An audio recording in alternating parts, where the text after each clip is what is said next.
Ano-ano ba yung dapat i-prepare or requirements o legal na kailangan para makapagsimula or makapagpatayo sila ng bahay? So, one of the requirements talaga is at least meron lot plan. So, pinapa-provide naman to ng mga engineers. And of course, kailangan meron kayong yung titulo, at least Yes. naka-name sa inyo.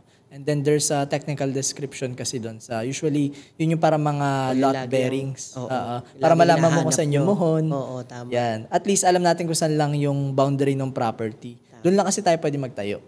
Tapos, kung sakali man na nag-adjust na yan kasi matagal na yung property, kailangan lang naman natin mag-secure nung relocation survey kasi gumagalaw yung muhon eh. Lalo na kapag umuulan.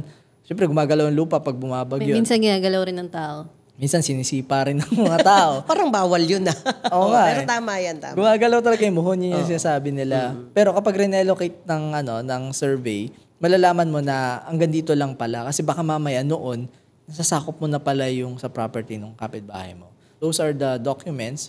Of course, other than that, yung mga tax declaration nila. Yes. And yung mga blueprint drawings na sign and seal naming mga professionals para makapag-apply sila sa munisipyo or sa mga loan program.